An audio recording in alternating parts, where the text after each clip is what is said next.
Objectif 3 du chapitre sur le vote, comprendre que le vote est à la fois un acte individuel, expression de préférence en fonction d'un contexte et d'une offre électorale, et un acte collectif, expression d'appartenance sociale. Alors pourquoi vote-t-on ce que l'on vote? Historiquement, la sociologie du vote a voulu démontrer que le vote n'était pas un acte individuel. La théorie des variables lourdes montre ainsi que l'on vote politiquement comme on est socialement, que l'on vote en fonction de son appartenance sociale. Ainsi, et je le mets au conditionnel, ainsi, les ouvriers voteraient pour tel parti, les agriculteurs pour tel autre, etc. Et cette réflexion s'est enrichie par la suite en tenant compte de l'âge. Les jeunes voteraient plus à gauche et les vieux plus à droite. Même chose avec les diplômes, les revenus.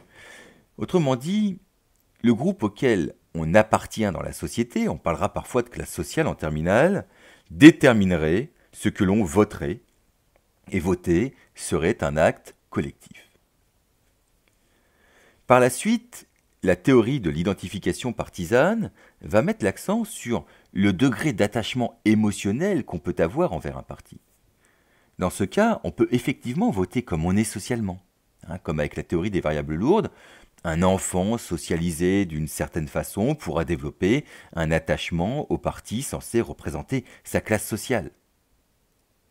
Mais on peut aussi voter en fonction de son identité propre et des expériences personnelles. Beaucoup d'ouvriers votaient à droite, par exemple, parce qu'ils avaient vu en De Gaulle le sauveur de la France. Il y a donc un attachement émotionnel envers De Gaulle. Dans le cadre de cette théorie, celle de l'identification partisane, voter est un acte qui peut être un acte collectif, issu de la socialisation, mais aussi un acte individuel, issu de l'expérience individuelle et du fonctionnement psychologique du cerveau, si vous voulez.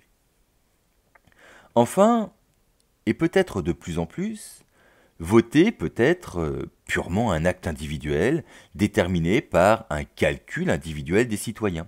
L'individu cherche à maximiser sa satisfaction personnelle, c'est l'individualisme. Et il regarde l'offre électorale, les programmes et les candidats. Dans ce cas, les valeurs véhiculées par les partis sont secondaires au regard des enjeux de l'élection. C'est ce qu'on appelle la théorie du vote sur enjeu. Et de ce qu'il peut y avoir comme conséquence sur le bien-être individuel. Un individu peut très bien avoir voté à gauche à des présidentielles, puis à droite, si le programme de la droite lui permet, par exemple, de payer moins d'impôts et donc d'augmenter sa satisfaction individuelle, si sa satisfaction individuelle passe par le fait de payer moins d'impôts. Autre exemple, selon le contexte, on peut aussi voter pour un candidat pour faire obstacle à un autre candidat. On parle alors de vote stratégique.